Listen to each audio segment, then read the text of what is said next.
Hello. Okay, अगर कोई एक बच्चा जल्दी से वेरीफाई कर दे कि you can see the screen and you can hear me clearly so that we can start.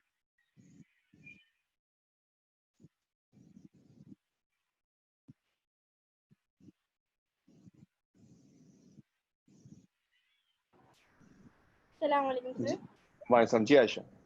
Ji sir, सब कुछ क्लियर है। हाँ, आप स्क्रीन देख पा रहे हैं? Yes sir. ठीक।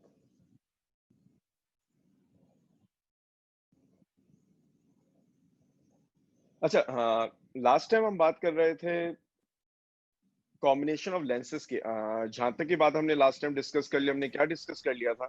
हमने बात कर ली थी कॉम्बिनेशन ऑफ लेंसेज की, कि लेंसेज अगर कांटेक्ट में तो क्या होगा, लेंसेज अगर डिस्टेंस पर है तो क्या होगा। और फिर हमने थिन लेंस फार्मूला से मुतालिक जो है वो कोई दो इक्वेशंस जो है वो कोई दो न्यूमेरिकल जो है वो डिस्कस कर लिए थे। ठीक है, आज इसी बात को आगे बढ़ाएंगे। हमें जो है वो 4-5 न्यूमेरिकल सॉल्व करने हैं, उसके साथ साथ जो लास्ट टेस्ट हुआ था वो टेस्ट जो है वो मैं रिव्यू करूंगा। ठीक। अच्छा, अगर आप वक्त ज़ाया किए बगैर जो है वो स्टार्ट कर दें तो सबसे पहले प्रॉब्लम 10.3, प्रॉब्लम 1 प्रॉब्लम 2 हमने लास्ट टाइम देखी थी। उन प्रॉब्लम्स में मैंने थोड़ी सी इस बात की कोशिश की थी कि आप इस बात का अंदाजा लगाएं कि कभी कभार क्वेश्चन पढ़ के अब आप जो है वो फाइनल आंसर तक जो है वो पहुंच सकते हैं। ठीक। Two converging lenses of focal length 40 centimeter and 50 centimeter are placed in contact. Now, इस सवाल में जो हमारे लिए सबसे इंपॉर्टेंट बात है वो ये कि ये क्वेश्चन है लेंसेज इन कांटेक्ट का। ठीक। दो लेंसेज हैं, दोनों की फोकल लेंथ गिवन है आपको 40 एंड 50। तो एक मेरे लिए f1 हो जाएगा, एक जो है वो f2 हो जाएगा। Are place in contact, what is the focal length of this lens combination? मुझे f चाहिए, इसके साथ साथ मुझे पावर चाहिए और पावर का यूनिट मेंशन है क्या? डायोप्टर। शायद आपके ज़हनों में मौजूद हो। अगर मुझे पावर डायोप्टर में चाहिए तो फोकस।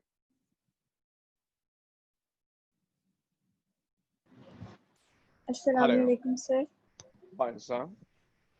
सर स्क्रीन नजर नहीं आ रही। इसकी नजर नहीं आ रही। ठीक। जी।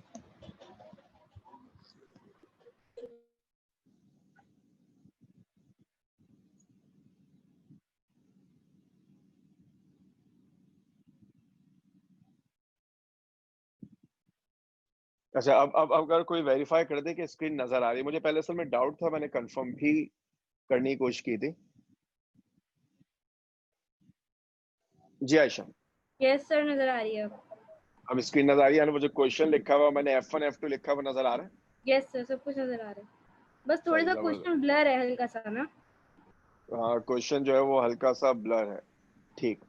वो इत्तेफाक ऐसा है कि वो शायद मेरे पास भी जो है वो ब्लर है, मैंने थोड़ा सा बड़ा कर दिया, शायद बात जो है वो क्लियर हो जाए। चले, यस अब सर, जो है वो ओके। आगे। ठीक। देखिए, क्वेश्चन में आपसे कह रहे हैं कि हमारे पास दो कन्वर्जिंग लेंसेज हैं और हमें जो है वो दोनों कन्वर्जिंग लेंसेज से मुताल्लिक क्या इंफॉर्मेशन दी हुई है। एक की फोकल लेंथ 40 है, एक की 50 है, दोनों लेंसेज कांटेक्ट में हैं। हमें चाहिए focal length of equivalent lens और उसके साथ साथ हमें चाहिए power of the lens in dioptres. Dioptre के हवाले से जो बात बता रहा था वो ये कि जब भी वो कहेंगे कि हमें पावर चाहिए डायोप्टर्स में तो focal length should be in metres. बजाय इसके कि आप अभी कन्वर्ट करें, आप एक काम कर सकते हैं। आप वो काम क्या कर सकते हैं कि आप जो है वो सेंटीमीटर में न्यूमेरिकल सॉल्व करें। आप लिखेंगे 1/f1 प्लस 1/f2। अगर मैं वैल्यूज पुट करूं तो ये बनेगा 1/40 प्लस 1/50। अच्छा, लास्ट टाइम आपको एक बात जो है वो समझाना चाह रहा था वो ये कि एलसीएम कैसे लेते हैं। अगर आपको एलसीएम लेना आता है तो वो बच्चे जिन्हें एलसीएम लेना आता है वो डेफिनेटली एग्री करेंगे कि 40 और 50 का एलसीएम मेरे हिसाब से 200 बनना चाहिए। क्यों? क्योंकि 200 वो कॉमन नंबर है जो वो आपके पास 40 से भी डिवाइड हो जाएगा और 50 से भी डिवाइड हो जाएगा। ठीक। और अगर आपको एलसीएम लेना नहीं आता तो मैंने आपको उसका दूसरा तरीका क्या बताया था कि आप दोनों डिनोमिनेटर को मल्टीप्लाई करके लिखें ऐसे 14 टू 50 और न्यूमरेटर में आप इसको एक्सचेंज करके लिख दें। एक्सचेंज का मतलब है पहले 50 लिख दीजिए और बाद में जो है वो 40 लिख दीजिए। ठीक। जब आप इसको सिंप्लीफाई करेंगे तो 1/f क्या बन जाएगा? 90/4 इंटू 5 इज 20, दो जीरोस एज इट इज आ जाएंगे। 90/2000।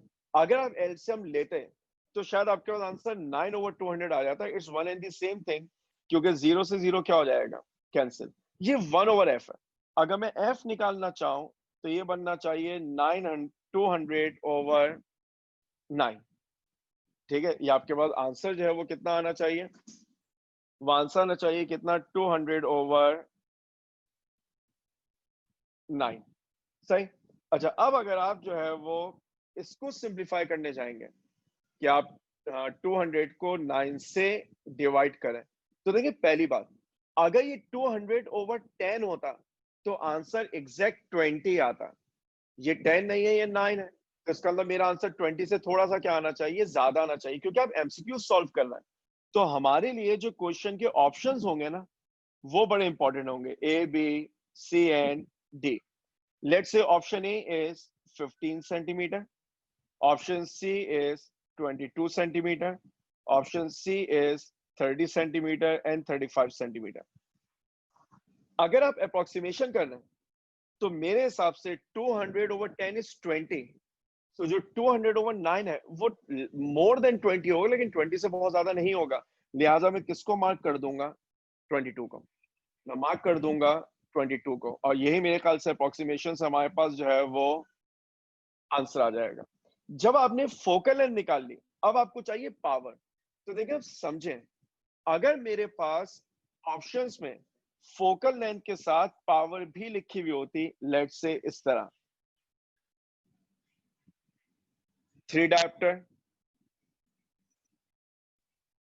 4.5 डायोप्टर, 7 डायोप्टर, 8 डायोप्टर। अगर मेरे पास पहली वैल्यू 22 सेंटीमीटर एक ही ऑप्शन में मौजूद है, तो मुझे पावर के लिए क्वेश्चन सॉल्व करने की नीड ही नहीं है। If 22 is correct, then for sure 4.5 diopter will also be correct. I hope I'm making my point very clear. अगर ऑप्शन ऐसे होते हैं कि जो 22 सेंटीमीटर है वो आपको दो ऑप्शंस में नजर आता, और दोनों के साथ जो डायोप्टर्स थे उसकी डिफरेंट वैल्यूज होती, तो फिर मेरे पे लाजिम था कि मैं डायोप्टर की कैलकुलेशन करूं। अगर मुझे ऑप्शन ऐसे दिए गए कि ऑप्शंस में 22 सेंटीमीटर सिर्फ एक ही है, तो मुझे पावर के लिए क्वेश्चन सॉल्व करने की नीड नहीं। लेकिन अगर सॉल्व करना चाहें तो कैसे सॉल्व करेंगे, मुझे आंसर चाहिए मीटर्स में, तो मैं क्या करूंगा, 22 सेंटीमीटर का मतलब बनेगा 0.22 metre. Power is given by 1/f, तो 1/0.22। अब कॉमन सेंस इस्तेमाल करें, अगर 1/0.2 होता तो 5 आंसर आता। कैसे, 1/0.2 डेसिमल रिमूव करेंगे 0 आ जाएगा, 10/2 विल गिव यू 5। अगर ये 0.22 है तो आंसर 5 से थोड़ा क्या होना चाहिए, कम। ये वजह है कि मैंने जो है वो 4.5 डायोप्टर जो है वो सही आंसर ऑलरेडी यहाँ पे लिखा हुआ है। ठीक, फिर दोबारा याद दिला रहा हूँ कि अगर आपके पास फोकल लेंथ एक ही ऑप्शन में सही है, तो मुझे पावर के लिए न्यूमेरिकल सॉल्व करने की नीड ही नहीं है। हाँ, अगर दो ऑप्शन में फोकल लेंथ सही होती, पावर डिफरेंट होती, तो अब मुझे पावर कैलकुलेट करनी पड़ती। यह एक छोटी सी बात समझ लें, कुछ बच्चे इन पावर्स को सेंटीमीटर इनवर्स में कैलकुलेट करते हैं। मैं कैलकुलेशन में नहीं जा रहा, लेकिन अगर मैं आपसे कहूं मेरे पास आंसर ये है 0.045 सेंटीमीटर इनवर्स, अगर मैं आपसे कहूं मुझे आंसर चाहिए मीटर इनवर्स में, तो क्या करूं, मल्टीप्लाई बाय 100 या डिवाइड बाय 100? अगर कोई भी एक बच्चा क्विकली बता दे।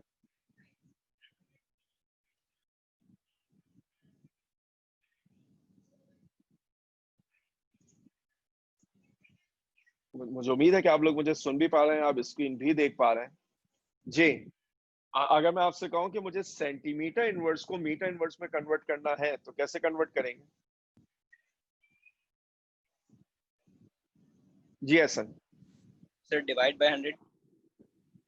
डिवाइड बाय 100 करेंगे, और मेरे ख्याल से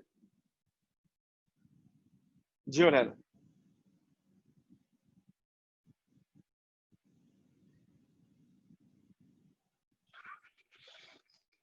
सर डिवाइड बाय 100 करेंगे। डिवाइड बाय 100 करेंगे, आमिर से भी आंसर ले लें। जी जी आमिर सर डिवाइड बाय 100 करेंगे। डिवाइड बाय 100 करेंगे। सर मुझे जी लगता आमिर, है कि डिवाइड ही करेंगे। आपको भी लगता है कि डिवाइड करेंगे? आयशा शकील से भी पूछ लेते हैं। जी Ayesha Shakeel. Sir same. Same. जी मैम, जी सर, डिवाइड ही करेंगे 100 से। डिवाइड ही करेंगे। कोई कोई और मुतमन्नी है जवाब देने के लिए? जी आयशा अहमद। सर मेरे ख्याल से मल्टीप्लाई करेंगे। मल्टीप्लाई करेंगे, मल्टीप्लाई वैसे इसका सही जवाब है। देखिए मल्टीप्लाई करेंगे, देखिए कैलकुलेशन बड़ी सिंपल सी है। अगर मुझे सेंटीमीटर को मीटर में कन्वर्ट करना है तो मैं डिवाइडेड बाय 100 करता हूं, मैं डिवाइडेड बाय 100 करता हूं। लेकिन अगर मुझे सेंटीमीटर इनवर्स को मीटर इनवर्स बनाना है, याद रखिए कि ये इनवर्स कैलकुलेशन है, तो आप 100 से डिवाइड नहीं करेंगे बल्कि आप 100 से मल्टीप्लाई करेंगे। यही रीजन है कि मैंने लिखा है 0.045 सेंटीमीटर इनवर्स। अगर मैं इसको मीटर इनवर्स बनाऊंगा तो मैं 100 से मल्टीप्लाई करूंगा, 4.5 मीटर इनवर्स यानी 4.5 डायप्टर बन जाएगा। ठीक है, तो अब इस उसूल को याद कर लें। सेंटीमीटर को मीटर बनाना है तो डिवाइड करेंगे, लेकिन अगर ये इनवर्स है ना तो फिर डिवाइड नहीं होगा, फिर जो है वो आपको मल्टीप्लाई करना पड़ेगा। मेरा ख्याल है कि बात जो है वो वाज़ेह हो गई होगी। जल्दी से क्वेश्चन नंबर, मेरा सुने, क्वेश्चन नंबर 3 दो दफा पेश कर दिया तो फिलहाल इसको आप छोड़ दीजिए। Question number 4, a converging lens of focal length 20 centimeter is placed in front of a converging lens of focal length 4 centimeter. What is the distance between the lenses? देखिए अब ये क्वेश्चन है combination of lenses when they are placed at a distance। ऐसे सवालों में बेहतर ये होता है कि आप एक रफ स्केच बना लें। मैं क्वेश्चन पहले वैसे सॉल्व करूंगा जैसा आप फर्स्ट ईयर में सॉल्व करते थे, और फिर हम देखेंगे कि इसका शॉर्टकट क्या हो सकता है। वैसे आप मेंटली प्रिपेयर रहिएगा, हो सकता है कि आप में से कोई बताना चाहे कि सर ऐसे आंसर निकल सकता था। फर्ज कर लें एक लेंस हमारे पास ये रहा, दूसरा लेंस ये रहा, दोनों डिस्टेंस पर है। एक की फोकल लेंथ 20 है, this is f1, this is f2। मुझे f1 गिवन है 20 सेंटीमीटर, मुझे f2 गिवन है कितना, 4 centimetre.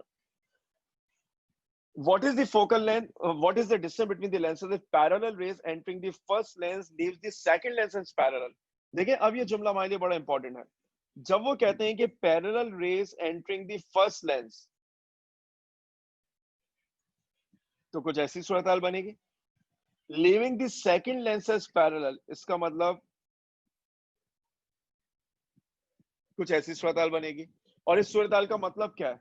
Object is placed at infinity and image is forming at infinity. शायद आपको ये जुमला याद हो, हमने जो है वो जब इमेज फॉर्मेशन पढ़ी तो मैंने वहां पे बात कही थी कि अगर ऑब्जेक्ट इंफिनिटी पर होगा तो रेस पैरेलल आती है, तो पैरेलल रेस का मतलब ऑब्जेक्ट इज एट इंफिनिटी। ठीक, तो ये वाला जो डिस्टेंस है ये कहलाएगा Q1, ये वाला डिस्टेंस क्या कहलाएगा, P2। और शायद आपको याद आए कि distance between the lenses L is basically Q1 plus P2। मैं इसको क्विकली जो है वो आप सॉल्व करूं। अगर आप पहले लेंस पे थिननेस फॉर्मूला लगाएं तो 1/f1 equal 1/P1 plus 1/Q1, 1/20 equal 1/इंफिनिटी प्लस 1/Q1। शायद आपको याद आए कि 1/इंफिनिटी इज एक्चुअली 0। क्यों? क्योंकि मैं 1/0 को इंफिनिटी मानता हूं। लेम है लेकिन ऐसे आप याद रख सकते हैं कि अगर आप क्रॉस मल्टीप्लाई कर दें तो 1/इंफिनिटी 0 बन जाएगा।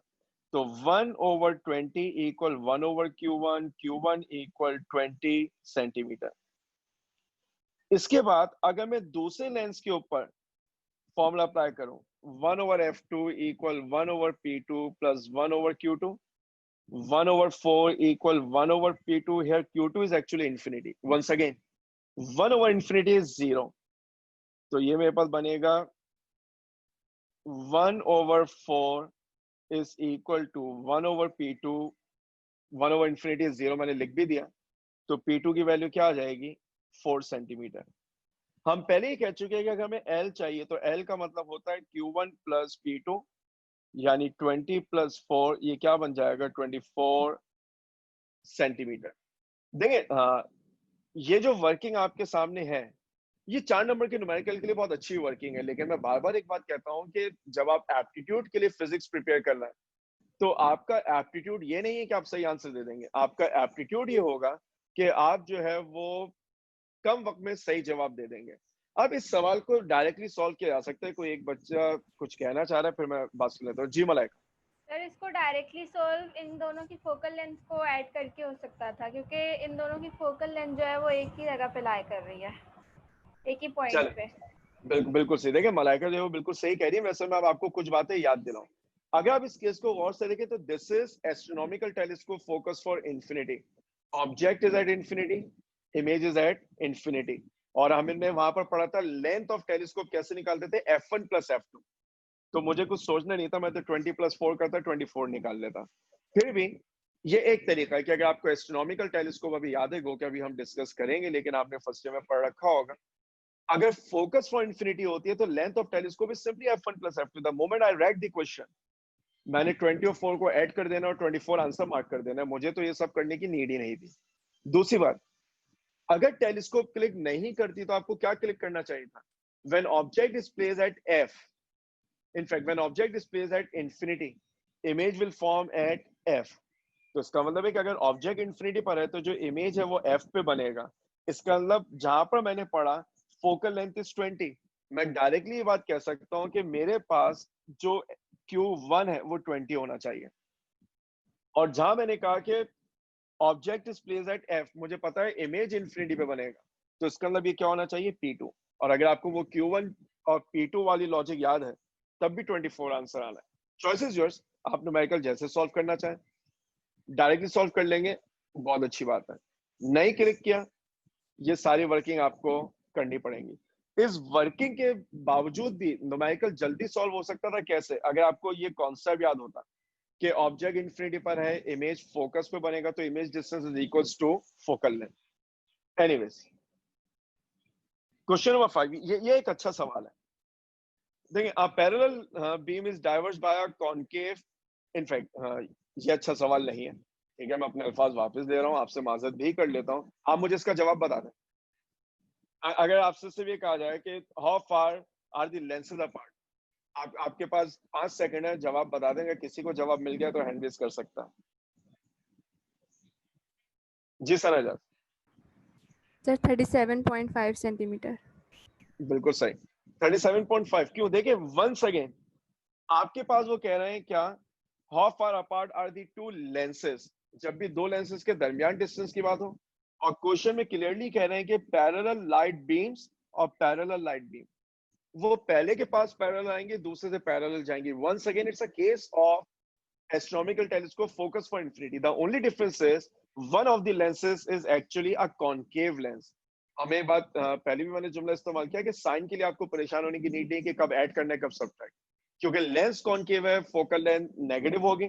तो L कैसे निकाला जाएगा, f1 plus f2 which means minus 12.5 plus 50, you will get the answer 37.5 centimeter directly। ठीक।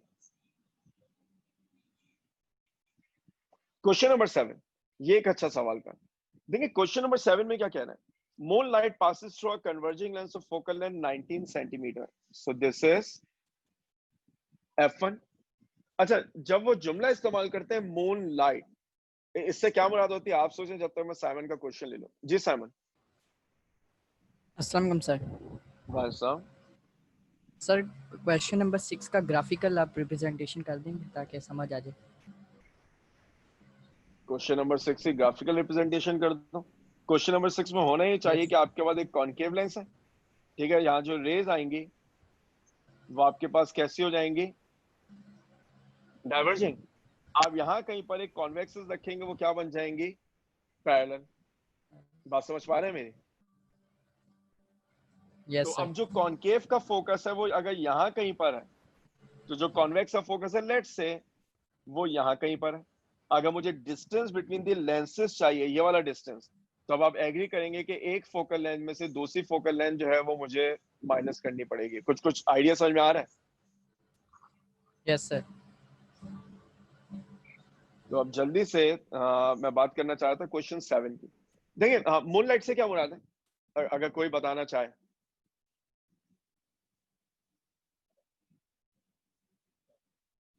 जी जी Uzaifa. Sir moon light basically sunlight ही होती है जो मून से रिफ्लेक्ट होकर आती है।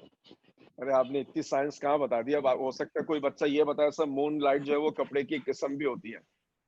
ठीक है, यहाँ पर मेरी मुराद ये थी कि जब वो जुमला इस्तेमाल करते हैं ना मून लाइट, तो मून लाइट से मुराद ये है कि ऑब्जेक्ट डिस्प्लेज एट इन्फिनिटी। ठीक है, वैसे तो सबको ये बात मालूम होगी कि मून की अपनी कोई रोशनी नहीं है, वो तो सनलाइट है जो रिफ्लेक्ट होके आ रही है। जब न्यूमेरिकल में वो जुमला इस्तेमाल करेंगे मून लाइट, तो इससे मुराद उनकी ये होती है कि ऑब्जेक्ट डिस्प्लेज एट इन्फिनिटी।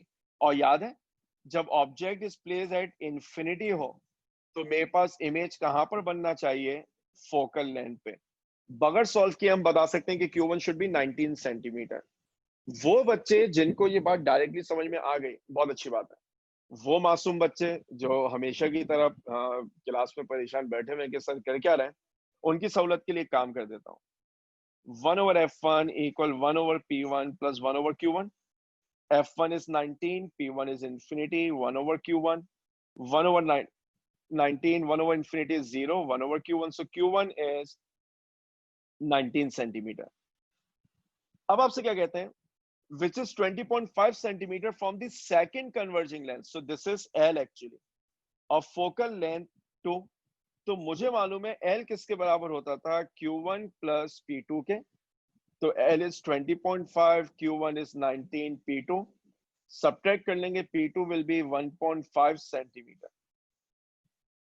यानी अगर आपने जो है वो पहला 19 सेंटीमीटर डायरेक्टली निकाल लिया था तो आप इतनी वर्किंग जो है वो बचा सकते थे।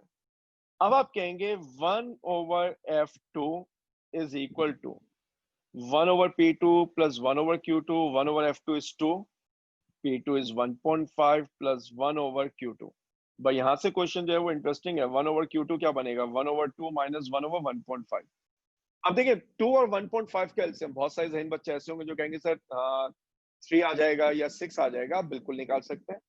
एलसीएम लेने में प्रॉब्लम है तो वो जो आपको पाकिस्तानी तरीका बताया हुआ है ना, वो पाकिस्तानी तरीका क्या है कि आप दोनों डिनोमिनेटर को मल्टीप्लाई करके लिखते हैं और न्यूमरेटर में एक्सचेंज करके लिखते हैं। 1.5 माइनस 2, तो ये हमारे पास क्या बन जाएगा? -0.5। 2 into 1.5 is 3। अगर मैं Q2 की वैल्यू निकालूं तो ये बनना चाहिए 3/0.5। और जब भी कोई चीज 0.5 से डिवाइड होती है वो क्या हो जाती है? Double, -6 centimetre. ठीक, इसका मतलब इमेज वर्चुअल है।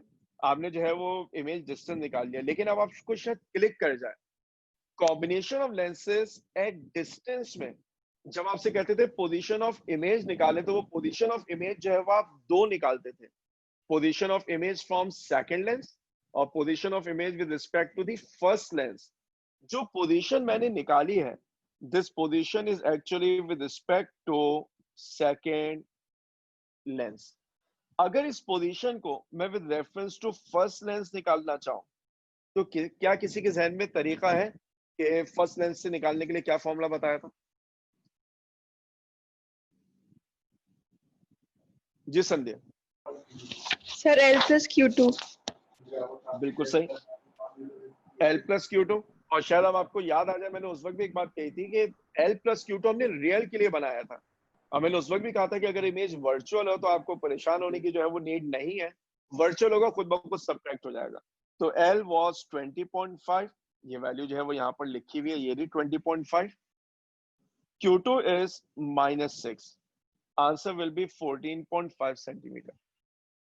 ठीक, क्यों बता रहा हूं? क्योंकि बहुत मुमकिन है कि अगर ये सवाल पेपर में आया तो आपको ऑप्शंस में -6 नजर ही ना आए, आपको ऑप्शंस में नजर आया खाली 14.5। तो आपको दोनों तरीके आने चाहिए कि रियल पहले लेंस से कैसे निकालेंगे और दूसरे लेंस से कैसे निकालेंगे।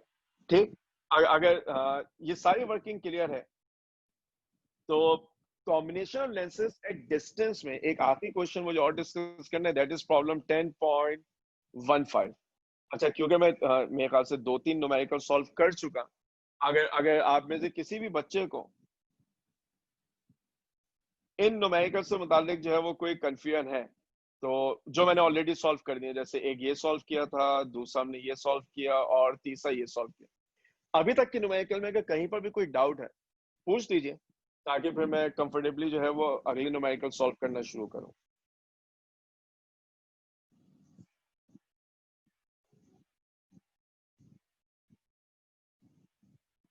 चलो, मेरे ख्याल से किसी को जहन में कोई कंफ्यूजन है नहीं। देखिए प्रॉब्लम 15 अच्छा सवाल है कॉन्सेप्ट के एतबार से, यानी अगर ये क्वेश्चन एप्टीट्यूड में आपको दे दिया ना तो ये आपके साथ जुल्म हुआ है, ठीक है। और ऐसे ऐसे जुल्म एप्टीट्यूड में होते रहते हैं, तो आप किसी क्वेश्चन को रिजेक्ट नहीं कर सकते, नहीं सही है तो नहीं आ सकता। क्वेश्चन में जो है वो एप्टीट्यूड टेस्ट में कुछ भी आ सकता है, तो आपका कॉन्सेप्ट क्लियर होना चाहिए। Two converging lenses are 25 centimetre apart. तो मुझे क्या गिवन है, एल कितना 25 centimetre, focal length of each is 10, so f1 is equal to f2 is equals to 10. An object is placed in front of one of the lenses 50 centimeters, so p1 is 50 centimeters. Find the distance between object and final image. शायद कुछ बच्चों के जहन में मौजूद हो कि मैंने खासतौर पर बताया था कि distance between object and final image कैसे निकालते थे, p1 plus q1 plus p2 plus q2, और शायद आप मेरे साथ जो है वो रिकॉल कर पा रहे हो, P1 plus L plus Q2। कितने लोगों को ये फॉर्मूला याद आ रहा है? सब अपने हैंड रेस कर लें ताकि मुझे इत्मीनान हो जाए कि मैं अकेला नहीं हूं।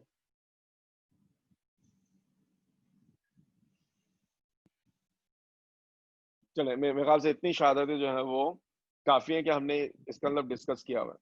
अब आप देखिए क्वेश्चन आगे बढ़ाएंगे कैसे। आप सबसे पहले फॉर्मूला इस्तेमाल करेंगे 1 over f1 equal 1 over p1 plus 1 over q1.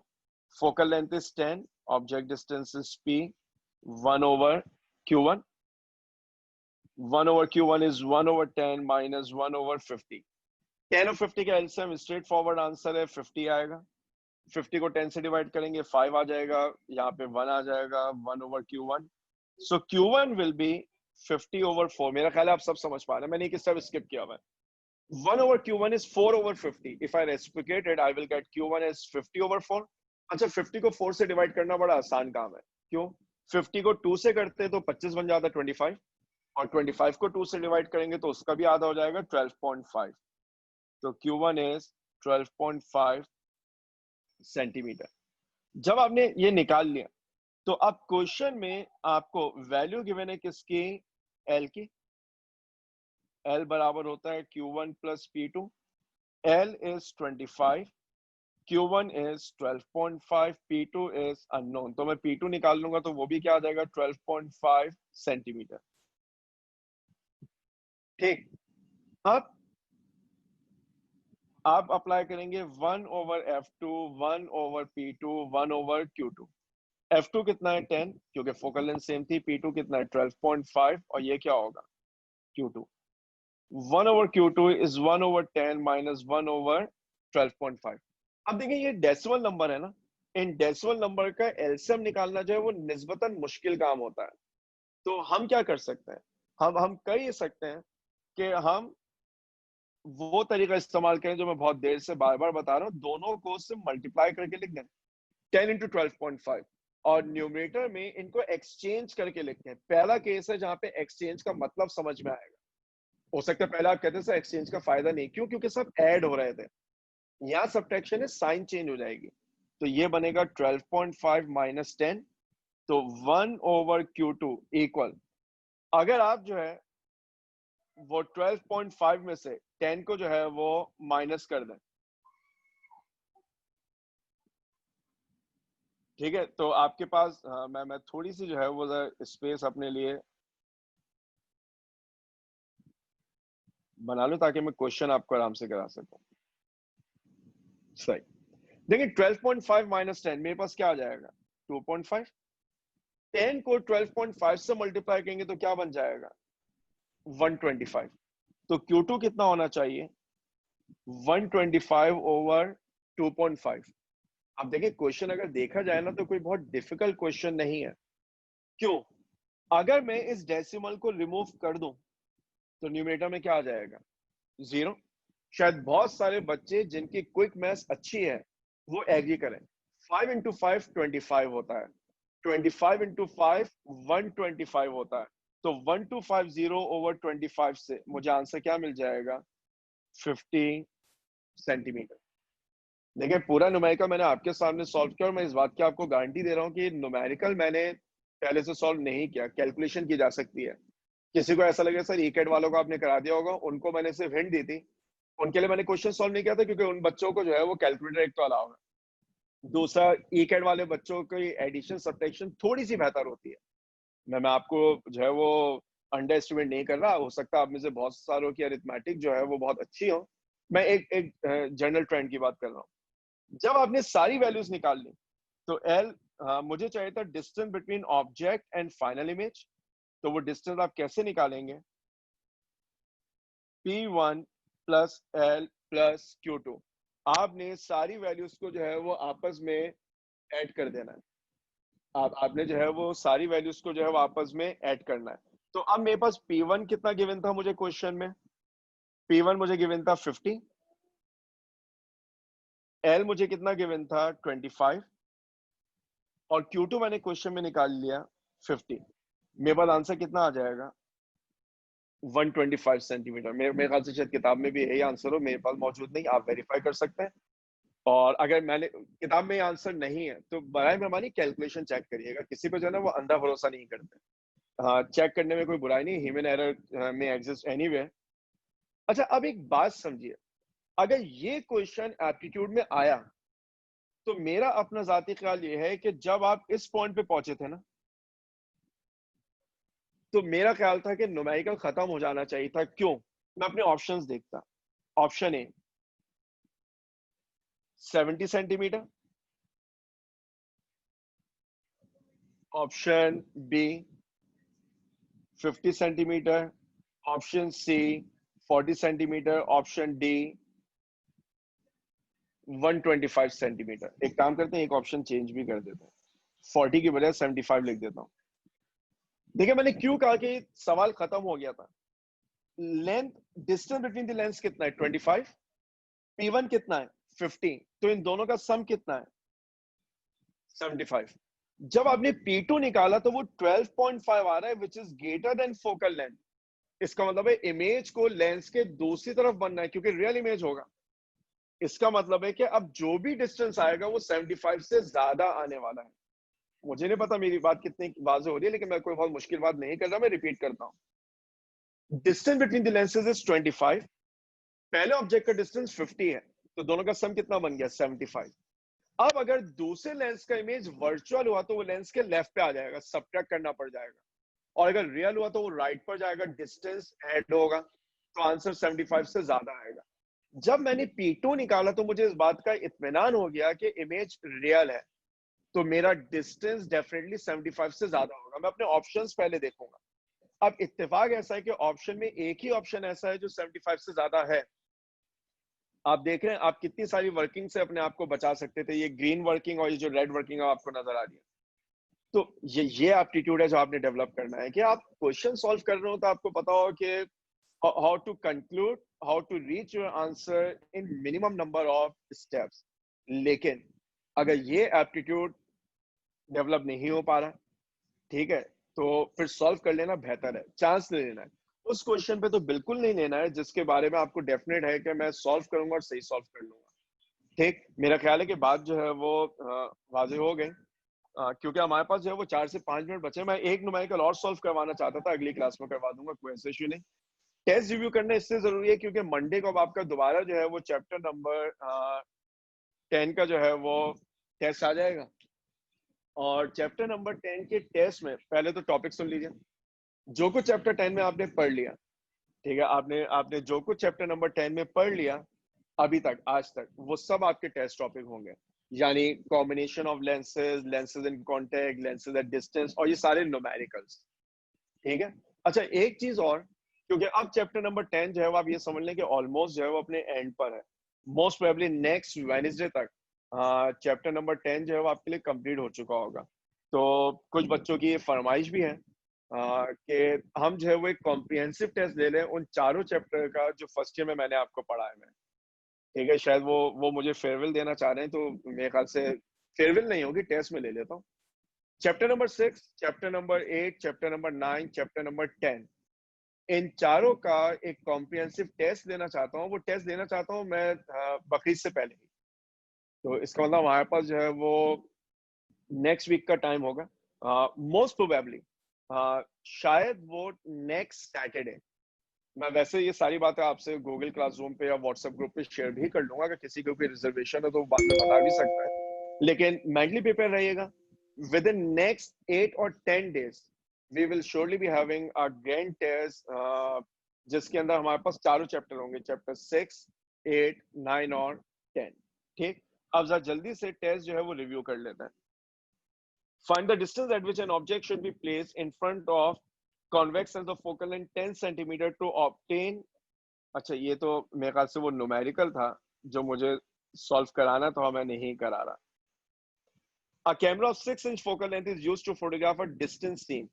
देखिए, जहां आपने जुमला पढ़ा ना distant scene, ये आपके लिए हिंट है कि वो बात कर रहे हैं object is placed at infinity. कुछ भी सॉल्व नहीं करना था। अगर ऑब्जेक्ट इंफिनिटी पर हो तो इमेज कहां पर बनता है? फोकस पर। इमेज फॉर्मेशन का पहला केस था। अब इत्तेफाक ऐसा है कि कोई भी वैल्यू इंचेस में नहीं है, तो अगर फोकल लेंथ 6 इंच है तो इसका मतलब इमेज डिस्टेंस 6 इंच होगा, and 6 inches is actually equal to 0.5 feet.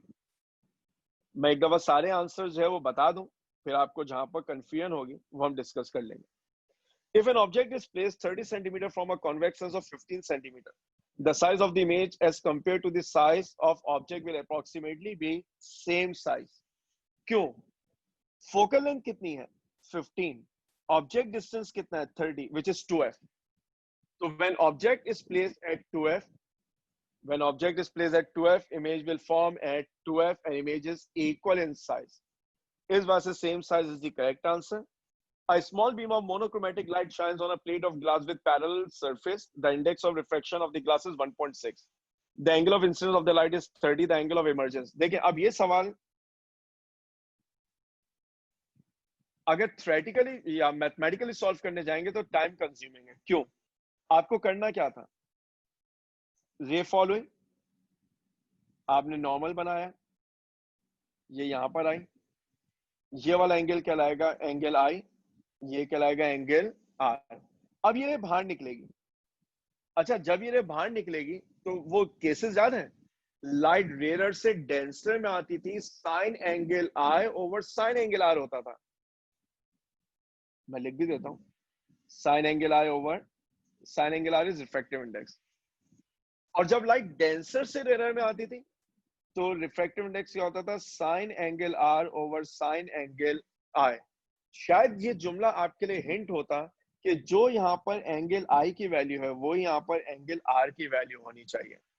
इस एतबार से 30 डिग्री जो है ना वो इसका सही आंसर है। मैंने बहुत क्विकली बता दिया। अगर किसी को लॉजिक समझ में ना आया, बाद में बिल्कुल जो है वो मुझसे पूछ सकते हैं।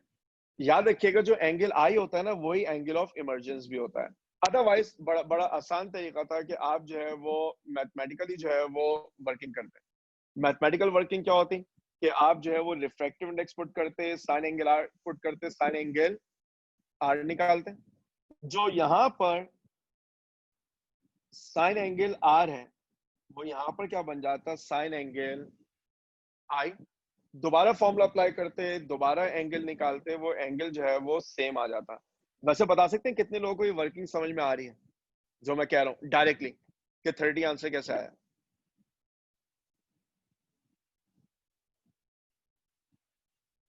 चलो, बहुत अच्छी बात है। मेरे ख्याल से काफी बच्चे समझ पा रहे हैं। जिनको नहीं आ रही वो बिल्कुल पूछ सकते हैं।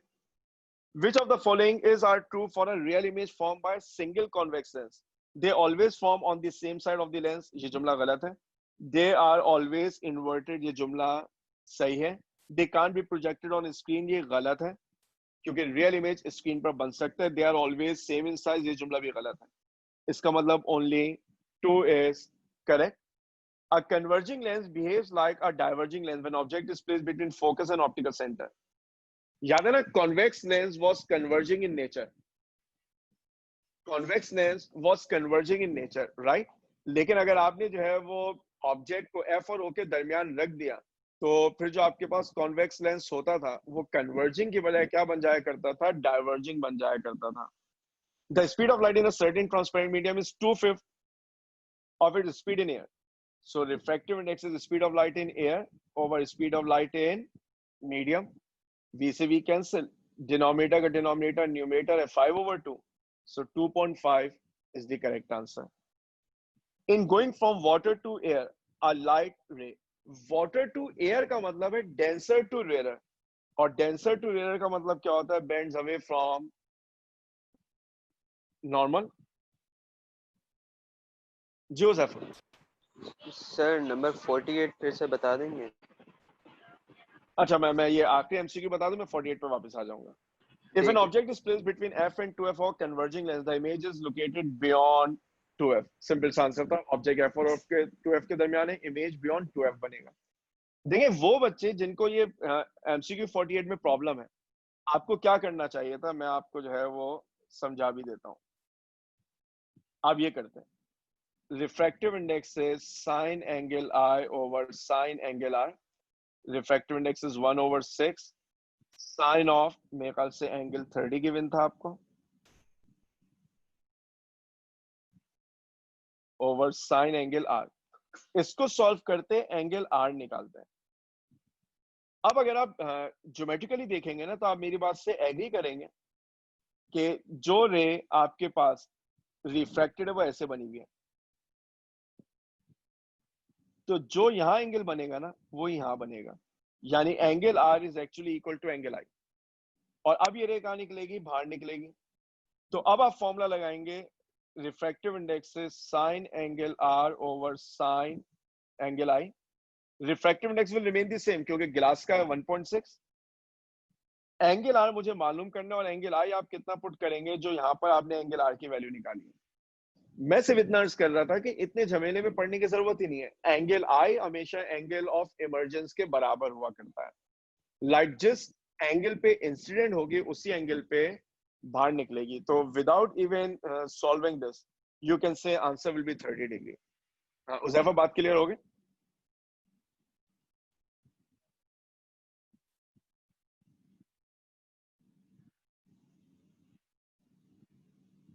जी साइमन.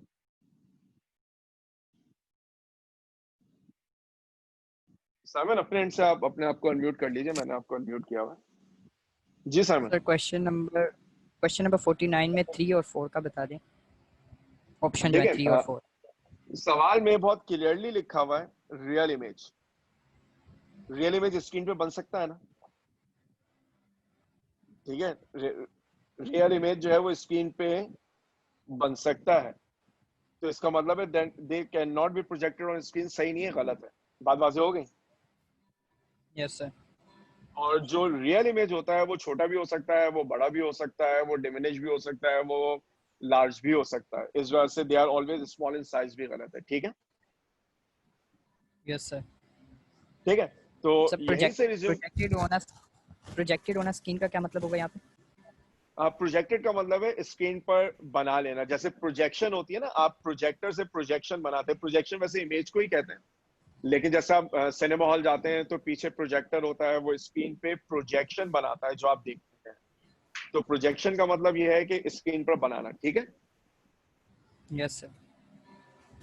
ठीक है. अगर यहाँ तक की सारी बातें जो है वो आपको समझ में आती हैं, तो अब यहीं से इंशाल्लाह रिज्यूम करेंगे अपनी अगली क्लास में.